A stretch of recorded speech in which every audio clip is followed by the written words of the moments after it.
Welcome back to my channel short trade. और आगे बढ़ने से पहले आपसे रिक्वेस्ट करूंगा सब्सक्राइब ज़रूर से कर लीजिएगा, क्योंकि इस तरह की इन्फॉर्मेशन आपको इस चैनल पर डेली बेसिस पर मिलती रहती है। सबसे पहले कमेंट करके बताना है कितने लोग ऐसे हैं जो इस स्टॉक का नाम फर्स्ट टाइम सुन रहे हैं। अब मैं इस स्टॉक के बारे में आपको कुछ शेयर करने वाला हूं और ये आप मुझे कमेंट करके बताना आपके अकॉर्डिंग आपको क्या लगता है, क्योंकि मुझे ऐसा लगता है कि एक अपॉर्चुनिटी इस स्टॉक में बनती हुई नज़र आ रही है। लेकिन फिर भी आपको स्टॉक में एंट्री एग्जिट जो भी करना है, एक बार अपने फाइनेंशियल एडवाइज़र से सलाह लेनी है, उसके बाद ही डिसीजन लेना है। कोई क्वेश्चन, कोई डाउट, कोई भी ओपिनियन है तो भी आप कमेंट कीजिएगा। मैं डेफिनेटली आपके हर कमेंट का रिप्लाई करता हूँ, कोशिश करता हूँ आपकी जो भी प्रॉब्लम है वो आपको सॉल्यूशन दे सकूँ। तो सबसे पहले कमेंट करके बताइएगा आपने इस स्टॉक का नाम पहले कभी सुना है, जिसका नाम है एक्मे सोलर होल्डिंग्स लिमिटेड, जिसका प्राइस 207 रुपये, 5.5% के समथिंग की हमें तेज़ी देखने को मिल रही है। चलो एक दिन की तेज़ी छोड़ो, अब ज़रा यहाँ पर देखो पिछले एक महीने में स्टॉक की परफॉर्मेंस हमें कैसी देखने को मिली है, 4% की तेज़ी। अब अगर आप यहाँ पर देखोगे तो इसका चार्ट हिस्ट्री आपको देखने को नहीं मिलेगी, नई लिस्टिंग है, वो सब चीज़ें हैं। अब यहाँ पर इस स्टॉक में आप क्या एक्सपेक्ट करते हो, कितना रिटर्न मिलना चाहिए? 200 रुपये का स्टॉक है, कोई ज़्यादा महंगा नहीं है, लेकिन अगर आप मार्केट कैप के अकॉर्डिंग देखोगे तो 12,500 करोड़ का इसका मार्केट कैप है। मैं आपको इसके बारे में एक न्यूज़ दिखाऊंगा और कुछ डेटा आपके साथ शेयर करूंगा। सबसे पहले देखो, incorporated 2015, Acme solar holding is renewable energy company in India, portfolio solar, wind, hybrid and firm and dispatch renewable energy. मतलब कुल मिला के अगर आप देखोगे तो ये मेन जो कंपनी है ना, ये रिन्यूएबल एनर्जी पे काम करने वाली कंपनी, उनको प्रोड्यूस करती है, तो उसके बाद उसको जो भी सेल वगैरह प्रोसेस होता है वो सब चीज़ें होती है।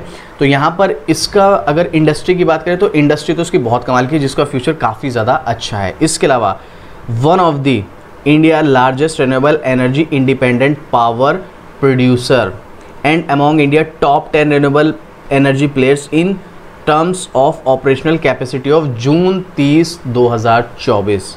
अब मैं वैसे तो देखो बहुत सारी कंपनीज ऐसी हैं इस टाइम, और इस इंडस्ट्री में जितना फ्यूचर ग्रोथ नज़र आता है उतना ज़्यादा कंपटीशन भी बढ़ रहा है। ये भी चीज़ आप थोड़ा सा ध्यान रखिएगा, हम इस चीज़ को इग्नोर नहीं कर सकते हैं। देखो जिस इंडस्ट्री में ग्रोथ है वहाँ पर ऑटोमेटिक जो कंपटीशन है वो बढ़ता ही बढ़ता है। यहाँ पर इसके बारे में और भी डिटेलिंग है, कहाँ से क्या क्या इनका पोर्टफोलियो है। देखो शायद ही मतलब देखो राजस्थान, मध्य प्रदेश, गुजरात, कर्नाटका, उत्तर प्रदेश, पंजाब, बिहार, बहुत जगह थोड़े थोड़े से यहाँ पर बहुत छोटे छोटे से इनके यहाँ पे पोर्टफोलियो में रेवेन्यू जनरेट होता है। मोस्टली राजस्थान का सबसे बड़ा इनका हब है, जहाँ से कंपनी अपना पैसा बनाती है।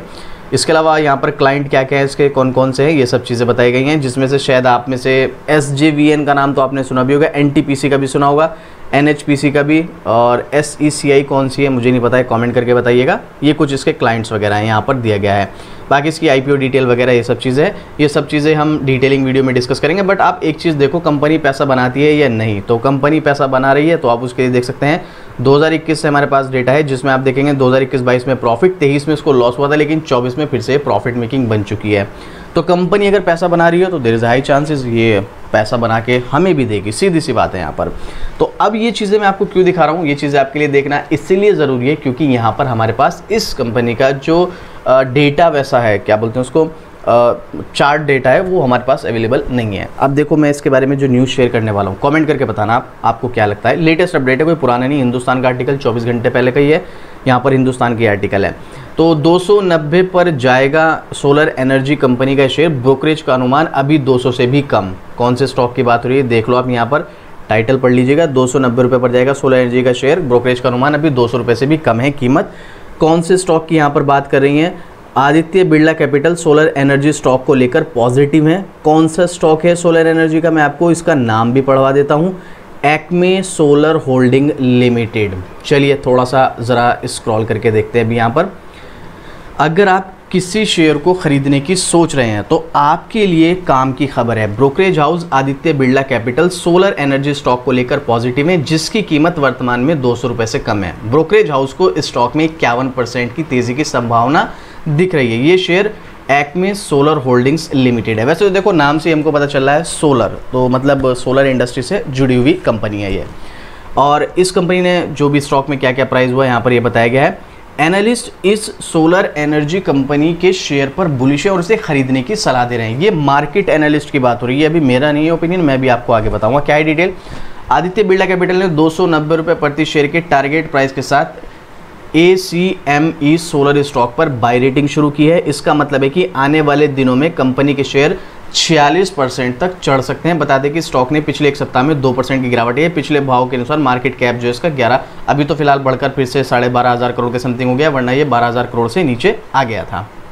ठीक है, ब्रोकरेज ने क्या कहा है अब ये समझिएगा। देखो, कोई भी ब्रोकर किसी कंपनी में अगर टारगेट दे रहा है या उसमें बाय रेटिंग दे रहा है, होल्ड दे रहा है, सेल दे रहा है, तो उसके पीछे एक रीज़न होता है स्पेसिफिक, जो वो रीज़न बताता है कि इस वजह से स्टॉक में गिरावट आ सकती है, तेज़ी आ सकती है। तो ब्रोकरेज ने क्या कहा है, ब्रोकरेज हाउस ने 7 अप्रैल को अपनी रिपोर्ट में कहा है कि हमें उम्मीद है फाइनेंशियल ईयर 25 और 28 के दौरान कैपेसिटी, रेवेन्यू और ईबिटा, कैपेसिटी 39%, रेवेन्यू 76% और ईबिटा 77% की CAGR से बढ़ेगा। देख रहे हो आप कितनी हाई CAGR से बढ़ने की उम्मीद है यहाँ पर। ये ब्रोकरेज हाउस का कहना है, मैं अपनी तरफ से नहीं बता रहा हूँ।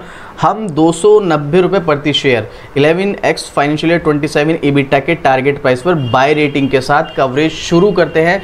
ब्रोकरेज फर्म की एक रिपोर्ट के मुताबिक एक्मे सोलर ने अब तक अपने IPO आय से 2070 करोड़ रुपए का कर चुका है। ब्रोकरेज के मुताबिक सोलर एनर्जी ने अपनी 1700 मेगावाट की पाइपलाइन परियोजनाओं के लिए 16,500 करोड़ रुपए के अतिरिक्त सेंसेशन किया है। इसके अलावा ब्रोकरेज हाउस को उम्मीद है कि सरकार 40-50 गीगावाट सालाना की रन रेट को टैप करने के लिए RE परियोजना की टेंडर पर गियर लाएगी, जो 500 गीगावाट लक्ष्य तक पहुंचने के लिए आवश्यक है। देखो, पहली चीज़ तो आप समझो, कोई भी कंपनी IPO क्यों लाती है, या तो भाई उसको अपना बिजनेस को एक्सपेंड करना है, या दूसरा रीज़न होता है कि उसको डेट कम करना है। यहाँ पर इस कंपनी ने लगभग 2,000 करोड़ का डेट कम किया है, जो IPO से इनको जो भी पैसा आया था। मैं आपको इसका बैलेंस शीट एक बार और दिखा देता हूँ, ज़रा बैलेंस शीट की तरफ चलते हैं। तो ये है इसकी बैलेंस शीट। अब आप देखिएगा यहाँ पर ये कंपनी का डेटा जो है सितंबर तक का ही हमें देखने को मिला है। मार्च 2021 में इस कंपनी के ऊपर बोरोविंग्स देखो कितनी थी, 9,732 करोड़। अब देख रहे हो 12,500 करोड़ की कंपनी, और ये डेट अभी फिलहाल कितना है, 10,698 करोड़, जो कि इसका सबसे ज़्यादा नेगेटिव पॉइंट है। मैंने कहा ना, कुछ चीज़ें ऐसी होती हैं कंपनी में जो बहुत अच्छी होती हैं, लेकिन कुछ चीज़ें ऐसी होती हैं जो हमें कंफ्यूज कर देती है कि यार हमको समझ नहीं आ रहा है इस स्टॉक में एंट्री लें या नहीं लें, नहीं समझ आ रहा है भाई क्या ही करें इस स्टॉक में।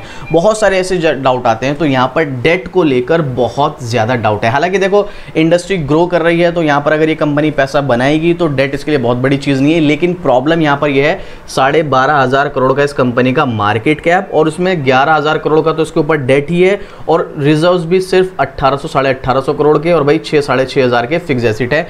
फिक्स एसेट आप देखोगे तो 9,000 से घटकर 6,500 करोड़ के रह गए हैं। वहीं पर मार्च 2024 में जो 2,500 करोड़ के रिजर्व्स थे वो घटकर सितंबर में 1,853 रह गए। मतलब रिजर्व्स और फिक्स एसेट घट रहे हैं, लेकिन डेट बढ़ रहा है। ये है सबसे बड़ी प्रॉब्लम इस कंपनी की।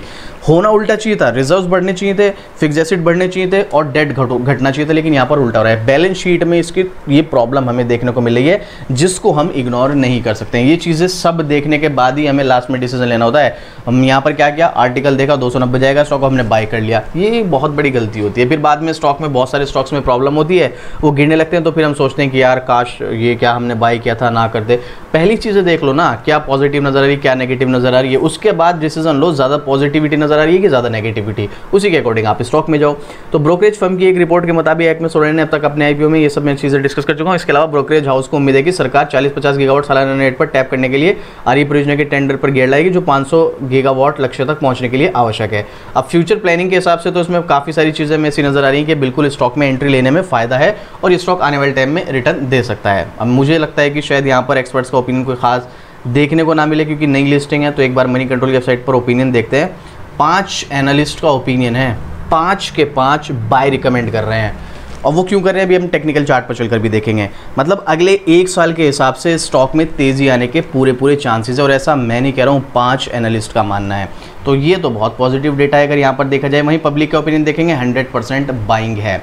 बस याद रखना, ये सब चीज़ें देखने के बाद आपको अलर्ट रहना है। स्टॉक में आप जाओ, कोई दिक्कत नहीं, मौका मिल रहा है तो बिल्कुल एंट्री लेनी चाहिए और प्रॉफिट बनाना चाहिए, बट अलर्ट ज़रूर रहना चाहिए सब डेटा देखने के बाद। अब ज़रा टेक्निकली तो एसएस के पास ज़्यादा डेटा अवेलेबल है नहीं, जो कि मैंने आपको पहले बताया। अब यहाँ पर स्टॉक में एंट्री लेने का सिर्फ एक ही मकसद है मेरा हिसाब से। देखो, अगर मैं आपको बताऊं, क्योंकि स्टॉक जो है ना, अगर मैं डेट बताऊं, जनवरी 2025 से भी अप्रैल चल रहा है, ऑलमोस्ट 3.5 से 4 महीने हो गए हैं, स्टॉक इसी रेंज में चल रहा है। अगर आप इस स्टॉक में एंट्री लेने का प्लान कर रहे हैं तो मैं आपको क्लियर बता दूं, ये जो यहाँ पर 290 रुपये का टारगेट है, प्लस यहाँ पर एक्सपर्ट्स का ओपिनियन है, जो 5 के 5 एनालिस्ट बाय रिकमेंड करें, ये अगले 1 साल के हिसाब से। और मुझे ऐसा लगता है कि इस स्टॉक में अगर आपको जाना ही है, अब कितना इन्वेस्टमेंट करना है ये आपके रिस्क कैपेसिटी के ऊपर डिपेंड करता है भाई, ये तो आप ही बताएंगे ना आपको कितना इसमें इन्वेस्टमेंट करना है, उसके अकॉर्डिंग आप कम से कम 1 साल के लिए इस स्टॉक को होल्ड करके चलें। देखिए इसमें यहाँ पर बताया गया 46% का रिटर्न मिल सकता है, बट मुझे ऐसा लगता है कि 46% से ज़्यादा का भी रिटर्न मिल सकता है अगर ये स्टॉक भागना जब भी शुरू करेगा 1 साल के अंदर अंदर। 50-60% हो सकता है, शायद 100% का भी रिटर्न मिल जाए, ये मेरा पर्सनल ओपिनियन हो सकता है मैं गलत हूँ, इसीलिए मेरे कहने पर मत जाना। तो यहाँ पर अपॉर्चुनिटी तो है, अगर आप चाहते हैं तो आपको इस स्टॉक में अपने रिस्क के अकॉर्डिंग लिमिटेड अमाउंट के साथ कम से कम 1 साल के व्यू के हिसाब से इसमें एंट्री लेनी चाहिए। अदरवाइज आप यहाँ पर शॉर्ट टर्म या स्विंग ट्रेड गिन लेंगे तो देखो ये स्टॉक अभी कंसोलिडेट और चल सकता है, जैसे पिछले 3-3.5 महीने चल रहा है, तो आपको परेशानी देखने को मिल सकती है। वो परेशानी फेस करना देख लो, आपके ऊपर डिपेंड करता है, बट 1 साल के हिसाब से लेंगे तो देयर इज हाई चांसेस यहाँ पर आपको रिटर्न मिल सकता है। अब आपको क्या लगता है, आपके पास ये स्टॉक है, आपको इसकी डिटेल वीडियो चाहिए, या आप इस स्टॉक के बारे में अपना कोई ओपिनियन शेयर करना चाहते हैं, कोई क्वेश्चन कोई डाउट है तो कमेंट कीजिएगा, आपको डेफिनेटली रिप्लाई मिलेगा। और इस तरह की डेली अपडेट के लिए शॉर्ट ट्रेड को सब्सक्राइब कर लेना। तो चलिए मिलते हैं फिर से इसी तरीके एक और जबरदस्त जानकारी के साथ। जय हिंद।